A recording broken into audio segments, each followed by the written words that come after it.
Talk the tea with Nikki and Emoji. The tea, the tea, the tea, the time, the truth, the talk. Feel the night pain. Get up off your sass. Queens ring the party. Get up off your sass. This is the tea. And now, Burlington's own darling TV queens, straight from the heart of the Queen City, Emoji Nightmare and Nikki Champagne! This is the tea. Welcome to the Tea, two queens bringing together arts and activism. I'm Emoji Nightmare. And I'm Nikki Champagne, and we have an enthralling lineup of guests today, including the woman who did our Stuck in Vermont episode, part of the 7 days, Eva Sollberger. And from the LGBTQIA Alliance of Vermont, the Statehouse liaison, Brenda Churchill. Love your French. Liaison. And our first female governor and only female governor of What Vermont. up with that? Yeah, things need to change, but we have Madeleine Kunin here today. Wow, so many women rocking it. Femme Rocking power. it. So I think we need to address the new Yeah. gay icon in the community. Yeah. Babadook. Babadook. I'm Babashook. Babashook. Tell me, what's your understanding of Babadook? So I actually had no idea. I just saw it. I was like, oh, it's a thing. Like, I knew Babadook was a thing because I did one time. I had a friend who has a child who was like, my son wants to be Babadook for Halloween. Can you paint Babadook on them? And I was like, I guess. So I did. I mean, it looked meh, but I mean, whatever. So I didn't really know what it was about. I just knew that it was like this creature that was from like a movie. Do you know the story? I do. Okay. So Babadook is an Australian horror film that focuses on a woman's childhood depression. I know, this is super sad. Deep. Anyway, Netflix screwed up and put Babadook in the LGBT film section. The gays brought Babadook into our community and claimed him as our gay icon of the year. Babadook. Babadook. I have seen multiple drag queens dress up as him. I have seen all the performances. He's on all the pride flags. It's the thing now. I know. Are they gonna make a new line in the rainbow flag for Babadook? No, but they have made a pride flag with Babadook on it, and I have to say there was a lot less controversy compared to last week's See? discussion. Yeah, no one cared. Yep, those white gays don't care about Babadook on the flag, but God Privilege! forbid you put on some black and brown stripes, and then they freak out. Looking at you, girls. Looking at you, privileged. Yeah. So Babadook. I don't know if there's much more to say, but maybe we should do a Babadook look for an episode. Could you imagine? Our Halloween episode. Just two Babadooks. Will Two it even be a Babadooks. thing by then? You know what? Things come and go so quickly in pop culture. They do. We can bring it back. Yeah. Trending We'll be like, queens. what is that? Right. I think you don't remember from June? Duh. Well, speaking of trending queens, Trend we alert. have Eva Sollberger from Stuck in Vermont. Ah! But first, let's watch our episode. Yes. We are here at VCAM in Burlington on the set of The Tea with Emoji and Nikki. Queens ring the party. Get up off your sass. This is the tea. And now, Burlington's own darling TV queens, straight from the heart of the Queen City. Welcome to the Tea. Emoji Two Nightmare queens bringing Nikki together art and Champagne. activism. It's the House of Women! Lucky me. I got to be on the tea. It's awesome. The Tea brings several guests per episode to our couch here at the VCAM studio. This is only the third episode of this weekly cable access show. We really try to focus on a diverse set of identities on each episode. And we are going to shuffle. Drag has, within the last couple of years, become fairly mainstream, and people have become a lot more comfortable with it. Come on in. We're ready to see you now. And there's so many different styles of drag that I think everyone has a different meaning and it's very personal. Like for myself, drag is more of a gender exploration through art. The LeMays are my You're aunts. technically part of the House of LeMay. I know, it's nuts. We have families, and families are really important in drag scenes. I mean, you've been like the town crossdresser for years. I have been. The fact that I feel comfortable enough to walk down Main Street in a 4th of July parade, which is easily like the most attended event in our town. Like, there's Justin! I was like, it's emoji now, bitch! No. Well, we have transformed our VCAM studio into a fashion runway. It's when life gives you lemons. Oh, and pockets! So she gurus all the time. What, the queens who get involved in activism do is raise that awareness that like we're not just like these weird circus creatures. We're doing things, we're raising money for these marginalized communities. Through the 25 years, we've raised literally hundreds of thousands of dollars. Is that what's next? We're gonna get a drag queen in the house? You're the next generation, so we need you to step up and lead and be visible. Thank you so much for joining us, and make sure to tune in next week. Talk the tea with Nikki and Emoji. The tea, the tea, the tea, the time, the truth, the talk. It was so fun filming that Stuck in Vermont episode. Amazing. It was like one of my favorite mornings ever. Stuck in Vermont. We're not going I just wanted to do one verse because we have Eva Sollberger here in the studio with us today. I love your theme song too. Do you know it yet? Well, yeah, I was singing it as I was editing it. This is a tea. We do love it. Well, how does it feel to be back in our VCAM studio? This time I'm in front of the camera. You are. So exciting. I love it. I love it. You all have been doing so many episodes and I watch them and I enjoy it and it's exciting to be on one. Well, I just love when I can see it from here. You have like a plaque here at VCAM. Like, it's true. Yeah, you're like a big deal in the VCAM studios. Well, I had a cable access show for 3 years called The Deadbeat Club, and I love making that. I did it with my family. I didn't do it on this set, but it played on VCAM for 3 years, every month. I couldn't do it weekly like you two. And it was pop culture and all sorts of weird movie clips and montages, many montages. And I don't know if this has happened to you two, but people would stop me in the grocery store and be like, I know the Deadbeat Club. It still happens to my family. People, I mean, it's not even on air anymore. Yeah, we can't actually go anywhere without being recognized. We're constantly. It's fame. It's exhausting. They're like, Amber LeMay, Amber LeMay. And we're like, no. So, the fame, yes, just no pictures, no close-ups. Stop, I can't handle it. Yeah. So would you use the VCAM equipment and film that out, like and about, or what was the connection with VCAM? The connection with VCAM was I moved back to Vermont I was in California for about a decade, and I had camera and editing gear. I learned how to do all that in California.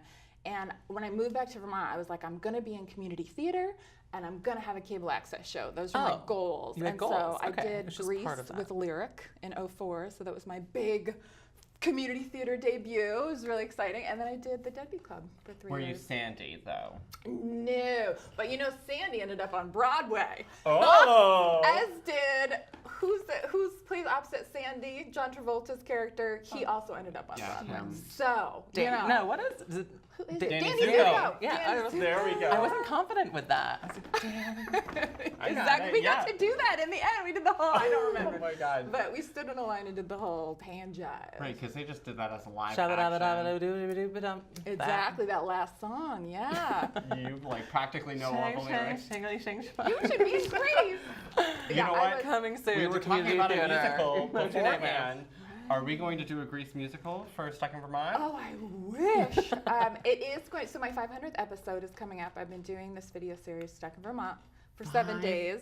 100. Right. I know it just goes by like that. It's been 10 years, and I do it every week. So for the 500th, I wanted to do something super special. So I'm doing a musical, and I would love to have you two in it.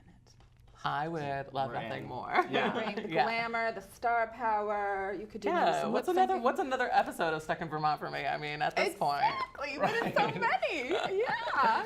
My goal is to be on the most episodes of Stuck in Vermont. You're gonna have to fight with the LeMays for that. Are they on a lot of them? So many. Well, time's on my side. So many. So we'll see. Oh my God. Although I actually actually have never done a full LeMay episode, so I'm so excited. I get to do one this September at the Art Hop. We were waiting for the right moment, so then we found it at the Art Hop. So you have it planned? Yes, it's coming up. It's a lot of drag queen on Stuck in Vermont in 1 year. I love it. I can't get enough. Yeah. Are you kidding? I have an inner drag queen. I love hair, makeup, clothes, glitz, sequins. So for me, it's perfect. Well, who doesn't love dress up? I mean, anyone who's like, I don't like to dress up. I'm like, shut up. Yeah. I know, some people do not. But Shut up. Yeah, we don't care about that. No, Yeah. We like sequins. Yeah. Sparkles. I like a bird. Sparkly things. I like them. A bird? You put it in your nest? They put things in their nest that are shiny. Oh, I'm like sparkly. a bird. Yeah. I only fly away. Yes. I'm like a bird. I was like, you like to wear birds? Why are birds so sparkly? I was very confused. Put a bird on it. Put a bird on it. We are like Burlandia here in Burlington. Totally are. There's so many similarities between the. It's like, I exactly. know. Yeah, we got our mason Maybe that's the jars. series we need to start. I have thought Just a about knockoff. that. Yeah, I think it's right. I mean, in many respects, in Stuck in Vermont, that is what I do, Burlington. Pretty much, because there's yeah. so many just quirky Burlington. Like the video I'm doing for this coming week, it's about a snail race. So, Literal snails. Literal snails. snail race. It's at Intervale Community Farmers doing a snail race. So it's so Burlington. So you have to collect a snail. Oh, we'll find Do you have out. to But train like, it? I'm very. Because I've been to frog races. We have frog races out in the country. Yeah, exactly. It's similar. Or But- like- Oh, you're like, you're judging me already. I don't do small She's cow. like, I've what? heard about this like cow plot bingo. Yes. That. You buy a square. Yep. It's Vermont. That's how we fun. entertain ourselves. That's what makes us amazing. You just watch cows poop, right? Is that Yeah. Is that the whole entertainment? They're watching drag queens right now. Talk to Eva Sollberger. It's like It's practically watching cows poop. So great. welcome. I'm not offended. I'm not offended. It's a lot more glamorous, and we shine. Yep. Perfect. That's right. That's right.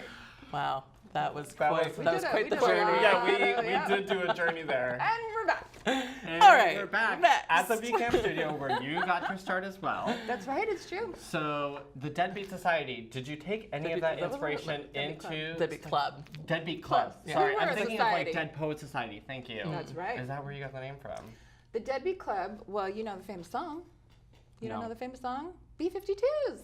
We're the Deadbeat Club. Deadbeat Club.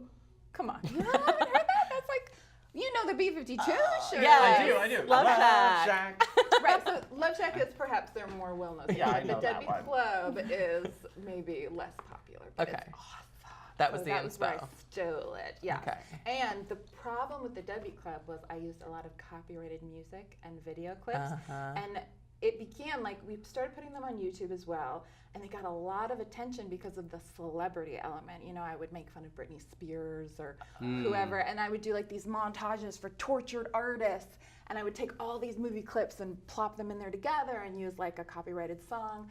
So initially it was okay, but YouTube and copyright have gone Yeah, through they lots caught up. of the content ID system. So eventually I got kicked off of YouTube for copyright, so you Oh. can't even see them anymore. What a true artist to get right. kicked off of YouTube. Rebel. Like, you've been banished. Like, And I had like zillions of subscribers and views, Ah. but I was also like closing that chapter. It was started fine. doing You're like, stuff in whatever, I don't need Vermont. you. I had moved on, so in a way it was just like, okay. And also people can be cruel on YouTube. I don't know if you've noticed. No. no, we But- only get love. Yeah, they Good. only tell us how I'm pretty we are. So glad, because you are.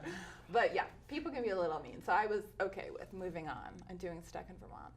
And so how did that come to be? Like, what was? So I started Stuck in Vermont in 2007, and I think because I've been doing the Deadbeat Club for 3 years and we were so inward focused, it's just like me hanging out with my family, talking about whatever we want to talk about, like inside our heads. I wanted to go outward, and I wanted to start talking to other people. I thought about like a talk show. I still think about doing a talk show, but I wanted to meet Vermonters who were doing interesting, creative things. And for me, my passion has always been finding people who are passionate about something.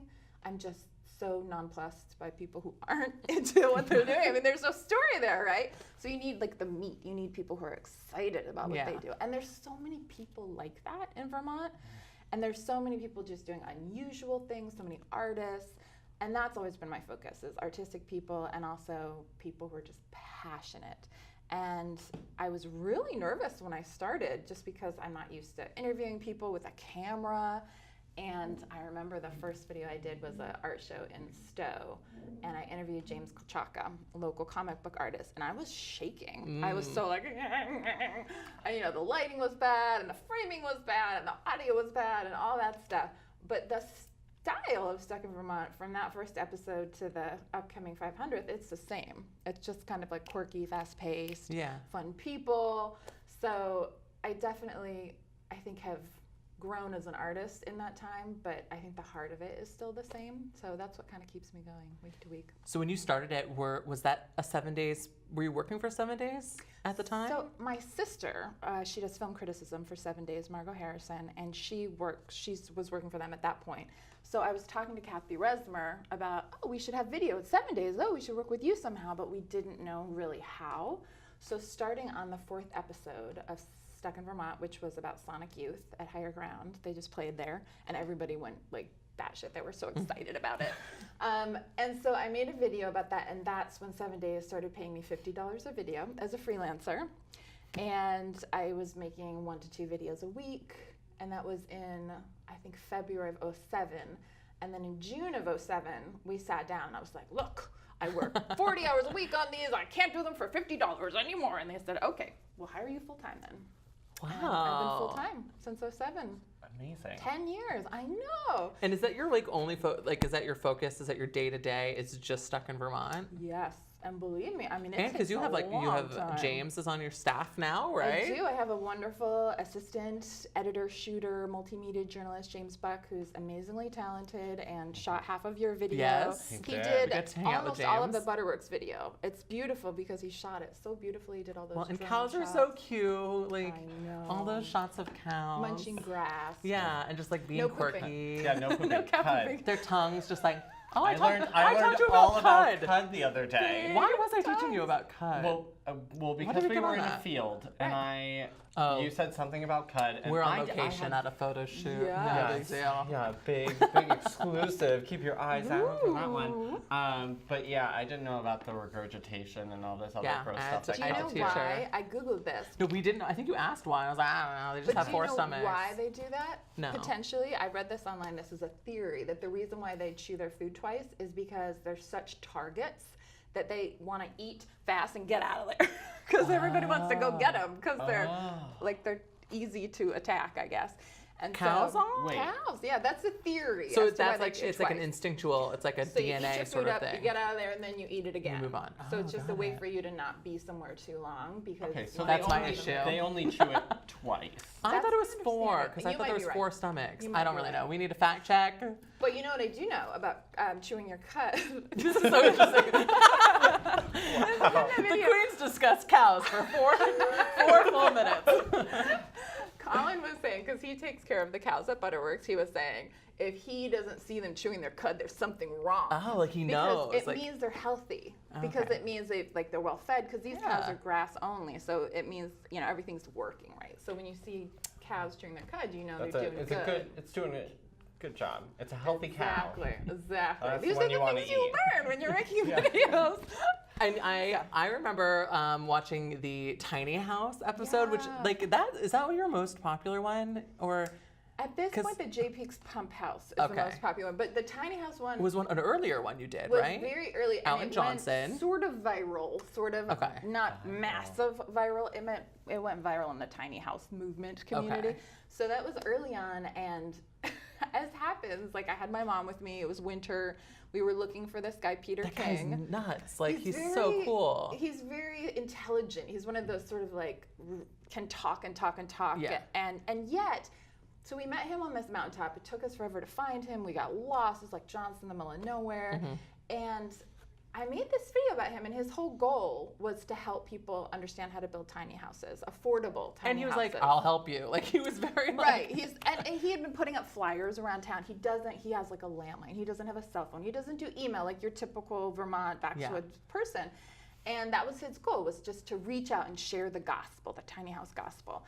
And he didn't know how. And the second I posted that video, which was just sort of him talking in his way, being him, like the essence of him, it just like was everywhere. It was on all the tiny house blogs, and all of a sudden all these people are like, oh my gosh, how can I get in touch with him? And I'm sort of, to this day, still his secretary, and I'll be like, here's his landline, why don't you call him? Good luck. Like, people are always asking him, how do I find the tiny house guy? And he became the tiny house guy, which is a phenomena that I just wasn't expecting. That, you know, you package this video, he's this complex person who talks and talks and talks, and then you edit it and you package it into this 6-minute little segment, and it's sort of this condensed version, and then you send it out into the world, and then it just like pings around, and then he becomes the tiny house guy. Yeah. And will probably always be called the tiny house guy.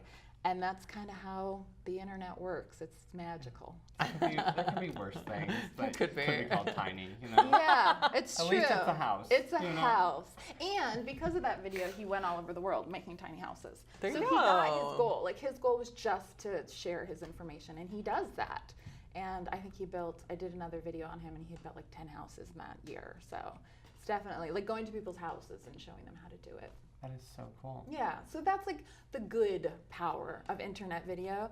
Yeah. And then the bad side is like I didn't understand what that exposure meant, and I did this video about a soldier who had then become anti-war after he came back, and that video then became a platform where people were leaving negative messages from his platoon about what he had to say about being anti-war afterwards. So when I approach people about being in a video, I try to let them know that it could potentially lead to good and bad attention. How did he handle that?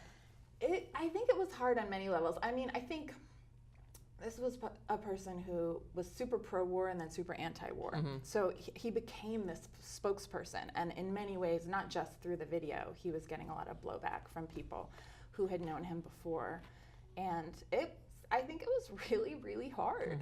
And I know that he's gone through a lot and has come out the other side a stronger person. But I felt as though I had contributed to it by putting him out there. Yeah. And that's when I started to understand, like, oh, this can be used for good, used for bad, but it can have a larger effect than you understand at the time when you're just making this video and putting it into the world. Just trying to create a quirky Burlingtonia video out for everyone, and like you said, mixed messages coming from each and every way. I did actually, since getting that job, I was able to buy a house in Burlington. So I There you could go. not have bought a house without having my wonderful job at 7 Days. I'm so grateful. I love, it's a wonderful paper. It's a wonderful group of people. Is. And it's just, there's no place I'd rather work. I've never worked anywhere for 10 years. So the fact that I lasted that long is a testament to how amazing they are. Well, if 7 Days ever wants to like get us, a new studio and maybe in a different location, we can do anything. Come on. I know VCAM won't be happy about that, but come on, 7 Days, sponsor us. We need our plaque on the wall too. Yes. You're totally gonna have a plaque on the wall. We're in the table of contents, okay? We That's are, all we we are. got 7 Days table of contents. Thanks And- for that. Yeah, my pleasure. Anytime. Well, I'm really excited to talk about I feel like this interview is a bunch of full circles. Yes. So, talking of full circles, you met Madeleine Kunin when you were just a youngster in elementary school. That's right, Johnson Elementary School in Johnson, Vermont. Noel Wow. County. That's right. And you went to the Oh, it's up. Statehouse. Oh, look. And that is you. Which Where are one you? Where are you? So I'm to the right of Governor Kunin. You can tell I'm kind of the spooky one. I've got a weird expression on my face. Spooky one. I was very excited. It was a meaningful experience for me. A little woo.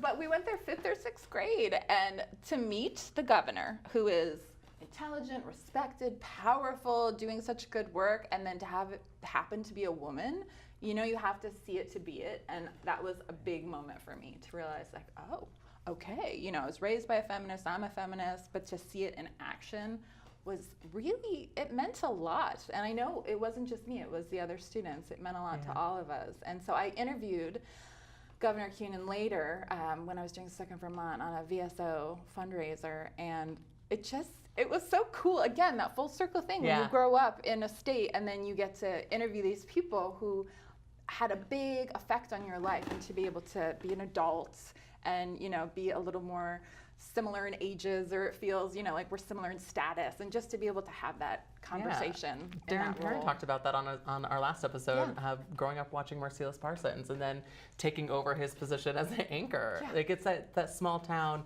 we're so isolated and we can do anything here. It's true. And when I was a kid, unlike when you were a kid, I didn't have the internet. So I was in Johnson, Well, I barely Vermont. got the internet. You did? You just barely got it? Okay. I mean, I'm never sure. I got high speed when I was out of college. Yeah, that takes We a had while. internet, but We still have some the places. cows moved faster than. You couldn't be on the phone at the same time as No. trying to be on the internet. Well, part Difficult of your times. story that resonated for me is I was, raised in this small Johnson town. We had moved there when I was 7 from Manhattan, so I had an idea of this bigger community that existed, but I was so young that we moved to the small town, and I was so happy when I was a kid. We lived in the middle of nowhere. You're just a spooky little girl. I was just spooky and wackadoodle, and we just played outside all the time, and that was fine. But as a teenager, I did definitely encounter like, like I'm different. I like different music. I would watch like Madonna on night tracks on, Channel 5 late at night. That was like my only access to culture. And it was hard. It was definitely, and going to Lamoille and knowing I was different and feeling like I liked things that were different from the people there. I wasn't into sports.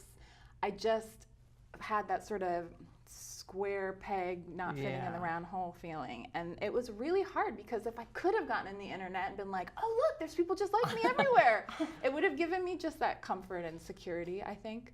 So that's part of my Vermont experience. And then I left, went away to college, went away to California, and then I came back when I turned 30. So for me it was, I'm old enough that I can be myself and be different and fit in this environment. And certainly Burlington's pretty quirky, so I fit in here pretty well. And I can still travel to Vermonty places and be myself, and it's okay. And no one thinks twice probably when you show up like this on the farm. No, they really don't. I mean, people are amazing. I think it was something I had to work out. You know what I mean? Like it was an insecurity that I had to get through, and now, they're just like, they take you as you come. In general, people are pretty open-minded. Well, the storytelling is really what it's all about, and I think that, we heard a story of someone who shared "You're Stuck in Vermont" on our video with his students. So like that's I mean it's. I love that. When I hear that from teachers, that's always a big deal for me. Is either I cover students or they're playing that video,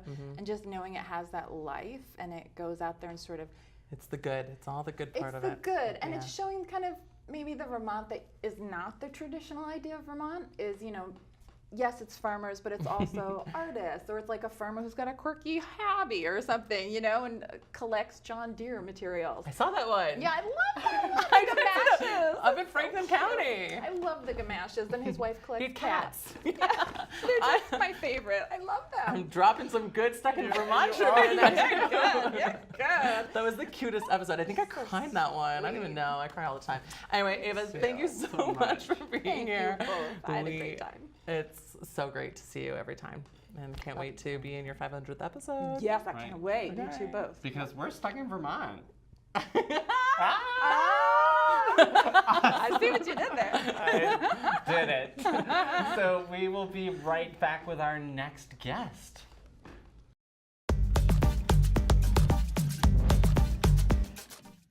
So we are back with the liaison to the Statehouse of the LGBTQIA Alliance of Vermont, Miss Brenda Keith. Nicely done. Thank you. And I'm only going to make one correction for you. Oh, darn it. I actually used my full name, Brenda Churchill. Brenda Keith was actually my name on Facebook. When you came out with Facebook, you had to have an alias, or for protection, you had a different last name. So I did that on purpose, but that's okay. Brenda Churchill. Yeah. Okay. Oh, learning new things. These are so many new things. Love it. And that's okay. Wow. Can you tell us a little bit about the LGBTQIA Alliance for those who do not know? All right. I'm actually going to use some information that we did put on the internet. Perfect. And not that I want to read it, but I want to make sure that it accurately represents the work that's been done. The LGBTQIA Alliance of Vermont is comprised of representatives from a range of LGBTQIA organizations and individuals from the broader Vermont community. Our mission is to anticipate and collaboratively respond to proposed and enacted laws, policies, actions, and community-level crises that may impact the LGBTQIA Vermonters. That's pretty much the first part of the. Yeah, so how did you get involved with them? Well, it's an interesting part of how I got involved. I've been friends with folks in the Rainbow Umbrella for at least a year and a half. And I was away, as you know, in Manchester, New Hampshire for work. And I would come in occasionally for things like their drag ball that they held and a few other events that they had. And I got wind after the election that they were doing something a bit different. That different part was the Rainbow Umbrella Political Action Group, which was formed pretty much the day after the election. And it was formed in response to the potential of bad things happening legislatively. From that, there is a man named Keith Goslant who is holding that work down as well. He was able to do it one day a week and still hold a full-time job, and it was recognized that they may need more face time in front of the legislature. And as a coincidence, I was retiring, the position opened up, and here I am. Well then. Pretty straightforward. And the Statehouse liaison, I heard that you recently actually testified over at the Statehouse. I've actually testified 3 different occasions before 3 subcommittees, twice for Joint Senate Resolution 18, and once for the H333, which is the gender-neutral bathroom bill.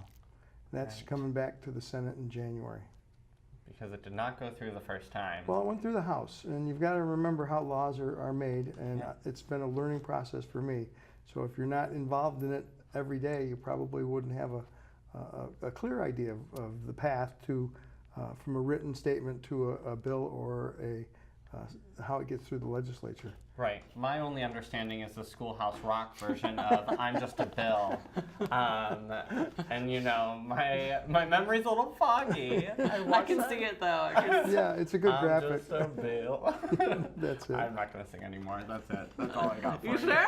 Yep. So, but within the context of the legislature, you have what is called crossover, and your bill has to move from the House or the Senate to the House or the Senate, depending on where it was heard first and where it's been working. So that understanding is that this bill didn't make it all the way through to the Senate in time, but they will take it up in January. okay. And you recently, it's all about being, together in solidarity, really. And you were part of the Solidarity March that happened down in Montpelier. Thanks. I actually manned the LGBTQIA staff tent, if you will, which was right next to the Pride Center's tent. And we answered questions, we talked to people, had great seats for all the speakers that were there, and the youth speak out as well. It was a really well-run day.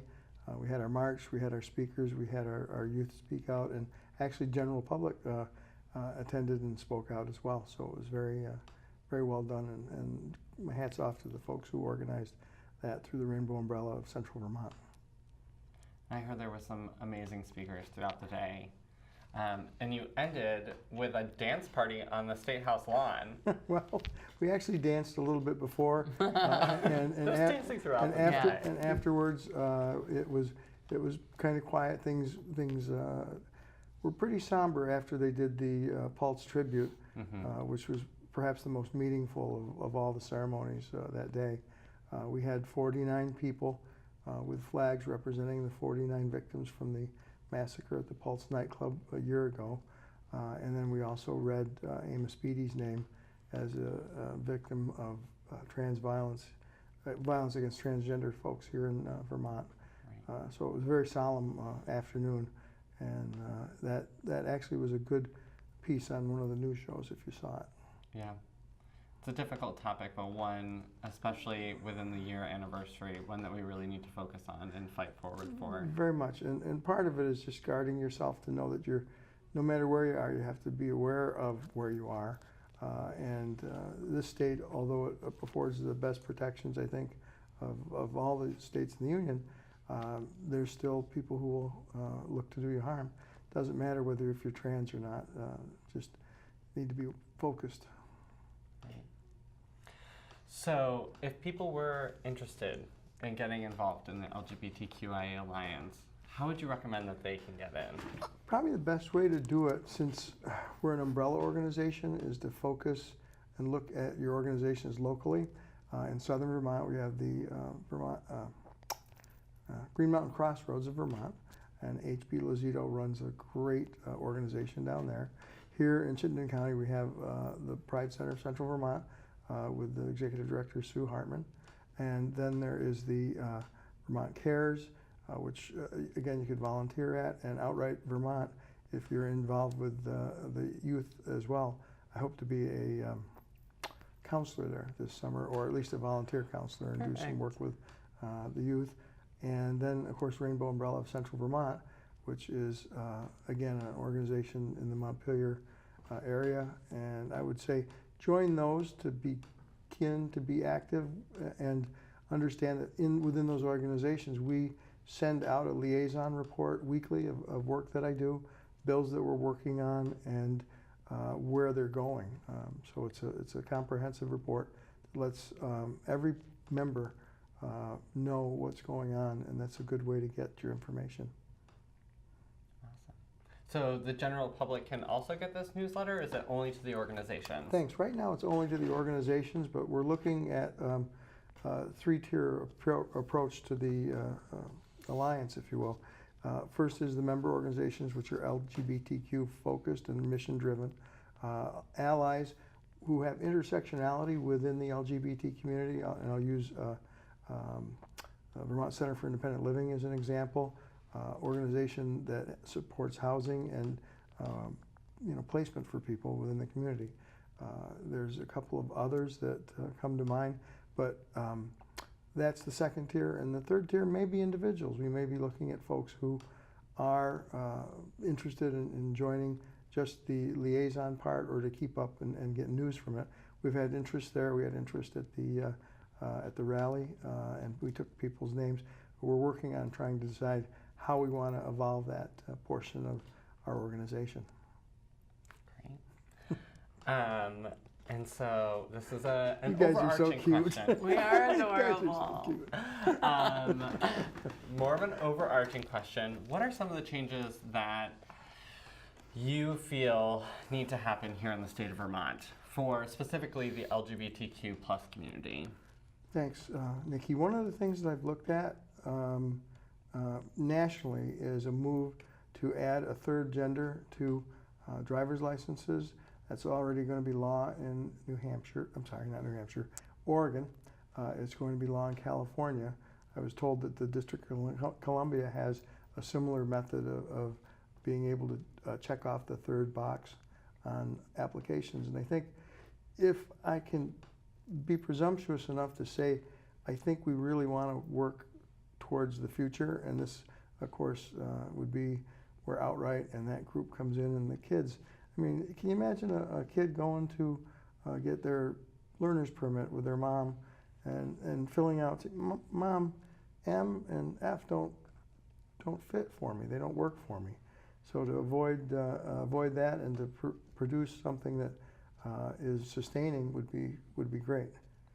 So a third box meaning more gender neutral? Gender nonconforming, gender neutral, non-binary, however you want to put it. Unfortunately, all you got now is M and F. Right. Pretty limiting. It is.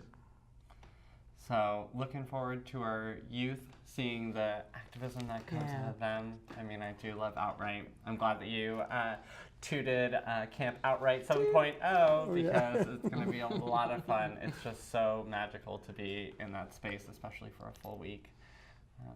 I'm looking forward to it.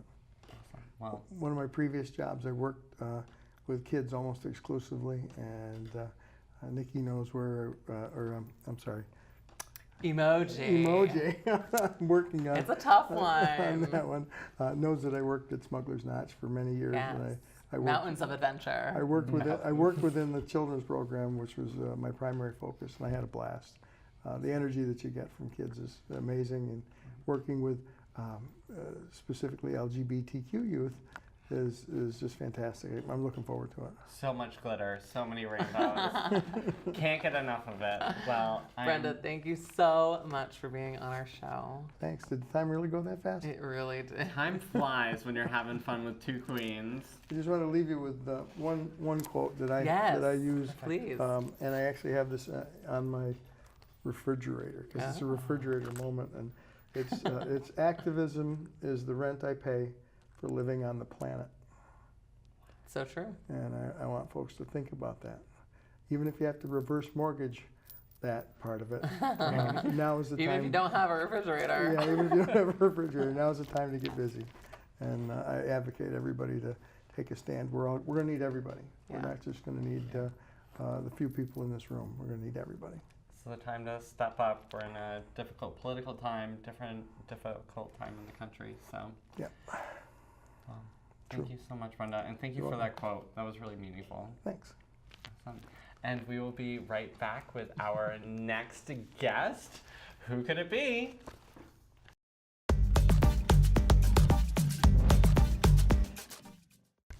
Our next guest is the first and so far only female governor of Vermont, Madeleine Kunin. Madeleine, thank you so much for joining us today. Thank you.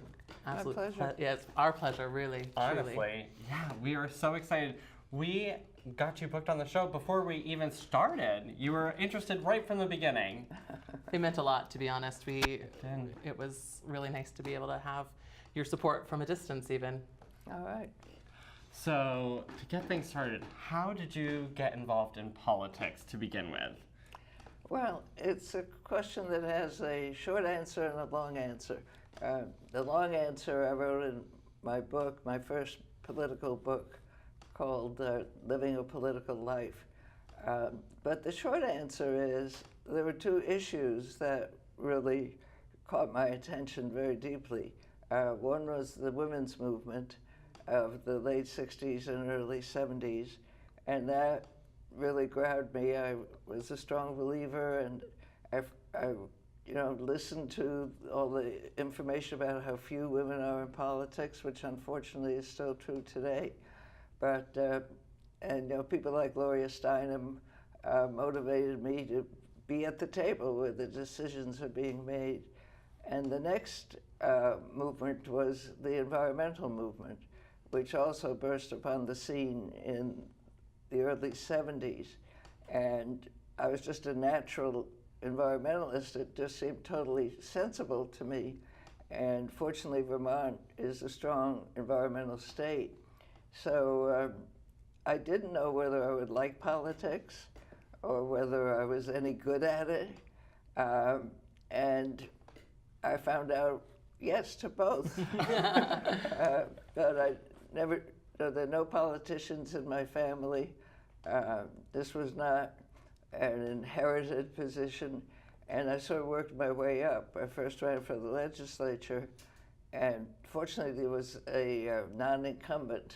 The seat was up for grabs, and fortunately too, I lived in Burlington where there were Democrats, and Democratic women got elected from Burlington. So they were my inspiration. They encouraged me. You know, a name like Esther Sorrell, who's Bill Sorrell's mother. She's now deceased, but she was one of these people who had always worked behind the scene, helping to elect men. And you'd go to her house, and on the dining room table, there would be big spreadsheets of the voters in the community. And she was making phone calls, putting out literature, and she really encouraged me to run. And she also encouraged Howard Dean later on. So Esther was an influential person. So, you know, I got encouragement, and I guess I was naive, which is probably a good thing, because I didn't know the dark side of politics. I suspected it was there, but it was only when I really got involved that, you know, this is tough work, but I also found it's a lot of fun. You can make a difference. And in Vermont, we still have real action. I mean, things happen, not like in Washington, where they can't pass a bill. How long did you serve in the House before you, because you were lieutenant governor before Right. you served as governor, correct? So Correct. that all happened kind of in a short time span. Well, maybe. I served 3 terms in the House. Okay. And the most important decision I made as a legislator was to try to get on the House Appropriations Committee, where the budget and all bills that have money attached to them go through that committee. And so I was on the committee in my 2nd term, and I chaired the committee in my 3rd term. And that's kind of a complete briefing on how state government works, because all the commissioners and secretaries appear before that committee and make the best case they can for getting a good sum of money to carry out their purpose. So when I chaired that committee and I presented a budget to the full House, the then Governor, Richard Snelling, thought it was terrible, which shows you the tension between the executive and legislative branch. And I, of course, defended my budget. When I became governor, the tables were turned. I presented my budget to the legislature, and they didn't say it was terrible, but obviously they tweaked it here and there. So that's kind of a healthy check and balance, which we don't have right now federally, but in Vermont that was a good experience. So I served 3 terms, and then 2 terms as lieutenant governor before running for governor. So it seemed like when you got started, there was a lot of support from other women in the community who said, you can do this, and we're here to help you, making those calls, getting out the literature to the people in the community. Yeah, I did get a lot of help from women and from men. You had to, of course, and there were a lot of terrific men who I appointed when I became governor to my cabinet. And it was an exciting time for the women's movement and the environmental movement. None of us dreamt at that time that we'd be rowing backwards in 2017 as we're trying to defend the things we took for granted would always be there, like access to safe and legal abortion, and that things like childcare, which were issues then, and preschool. We were fighting those issues at that time, but we thought we'd won. But now we have to start all over again as if it were a new day. And I think what's great about this time we're living in is that young people are motivated to get involved. And I hope that that's not only for the election, but for the long term, because it's going to take work, it's going to take cooperation, especially amongst Democrats and Bernie supporters. And we can't afford to take aim at one another. We have to really stick together as Democrats if we're ever going to take the House back and get to the bottom of this Russian connection. I guess I've wandered off your question. No, but it's all great. So during your time in political office, I know everyone faces different barriers. What are some of the barriers that came up for you? Well, I think it's hard to know whether the barriers were based on gender. I can't say totally that it was, but I think women, especially in high political office, still have to carry an extra suitcase where people keep asking about how you look, or where are your children, how do you dress, what shoes do you wear. So we just have to keep thinking that, especially if you're the first. You also feel a responsibility to do it well so that other people can follow. I think I had a relatively easy time, but I don't know for sure. When you look at what Hillary has gone through, there you see gender bias writ large. It wasn't the only thing in the campaign, of course, but the fact that she was really treated very roughly. And if a woman makes a mistake, it looms much larger than if a man does. And that's true not only of men judging women, but women judging women. We can be pretty tough too, and especially as our role model, as the whole history of leadership has been obviously largely maybe 95% male. So people have to almost do a mental shift and say, yeah, I could buy that she's the leader. You know, I could, but you have to get used to it. You have to get used to the voice. You have to get used to a lot of different things that enable you to say, yeah, she's as strong as anybody. And strength is one of the big criteria. Yeah. And I feel like it still continues, even though she's not running for political office anymore, there's still that gender bias in the air when you're talking about Hillary. Yeah, there definitely is. There definitely is. And, well, we can't talk about the whole campaign, but I think you can, I think the whole purpose of the Trump campaign, exemplified by Steve Bannon, was to destroy her. And they built and make her not trustworthy. And you know, when you compare her history to Trump's history, you have to ask, who's the most trustworthy here? But we won't go on about that. But I hope someday I live long enough to see a woman president. I mean, it seems so ridiculous that it's such a big question mark in the United States. It's time, I have to say. Yes. The new feminist agenda. Can you tell us more about this? Well, the title I had some debate about with my publisher because I thought that maybe some people would shy away from the word feminist. But now I'm glad I haven't because feminism itself is reborn. There's a new enthusiasm, there's a new anger, there's a pride in being a feminist which didn't exist before 2017 when Trump was sworn in. And what I had hoped by that title was that feminists would take on the issues of family work, issues like paid family and medical leave, issues like flex time, issues like more support for childcare, all the programs that would enable more women to stay in the workplace and to climb up the ladder to leadership positions.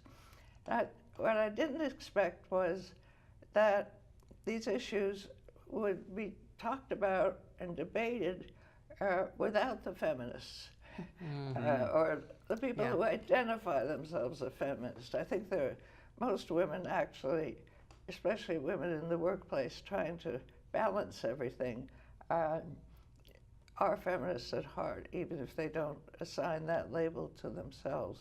So the book contains comparisons between the United States and other countries in terms of these special issues like paid family leave.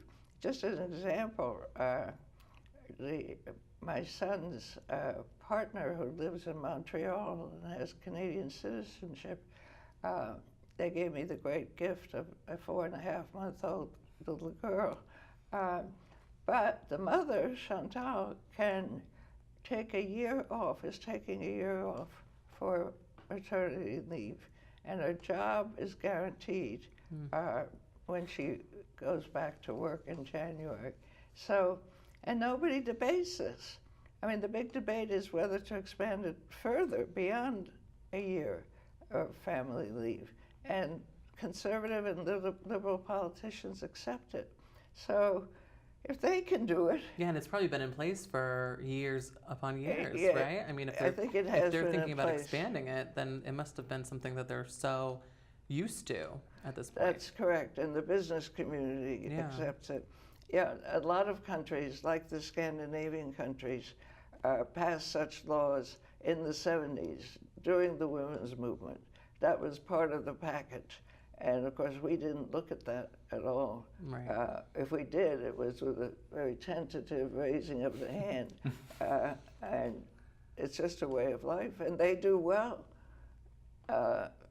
economically, Canada does very well, and only Somalia and Papua New Guinea have no maternity leave, paid maternity leave laws. We thought we were doing a big deal by passing unpaid maternity leave, but if you're not paid, what do you do? What's the point, really? Right.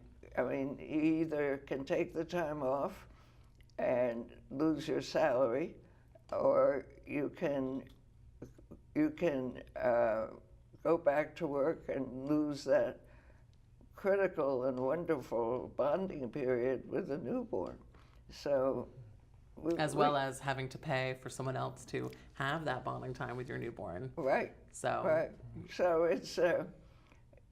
there's a bill pending in the Vermont, now in the Senate, past the House, that's slightly watered down, but it's still a good start for paid family leave. Awesome. Yeah, so we're getting there, slowly. Slowly. Someday we'll be better.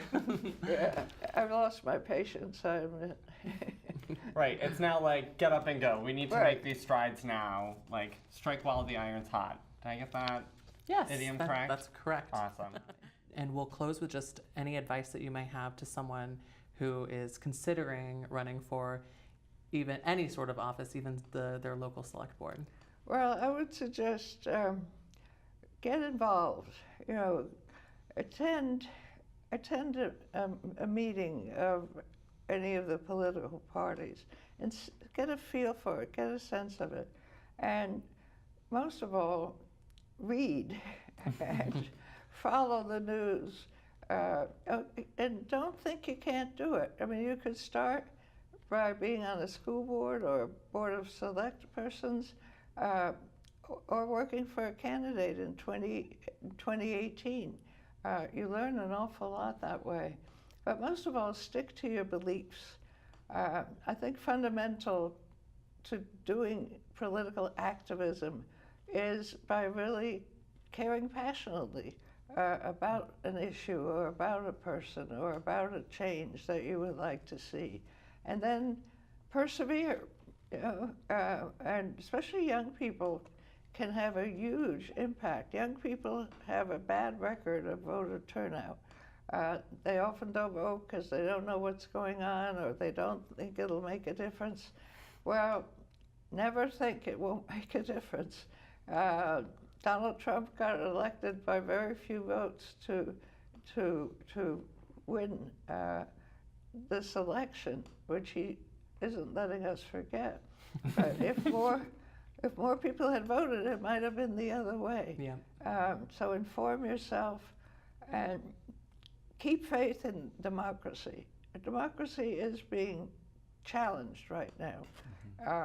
But read the papers, follow the news, tweet whatever you're used to, but don't think that the problems can be solved by one tweet. Problems can only be solved if we really have a surge of activism in this country and a surge of new people who believe in a clean environment, who believe in a woman's right to choose, who believe in reforming the criminal justice system. I mean, in this administration, everything is being pushed back, from opening up the door to Cuba, he wants to shut it again, from criminal sentencing. The present Attorney General wants to go back to minimum sentences and locking up everyone with a drug problem. So we need voices, and we need people who are passionate and who will stick with it, run for office or help somebody else run for office, and speak. I mean, use your voice, use the power that you have. Well, thank you so much for being on our show today. It was our absolute pleasure and an honor to meet you again and to have you here. All right, my pleasure as well. And thank you to all of our guests who were able to join us. Make sure to tune in next week on VCAM at 7 p.m. And as always, we'd love to hear feedback. So go to nightpain.com and send us all of your comments. Okay. See you next week. Bye. Bye.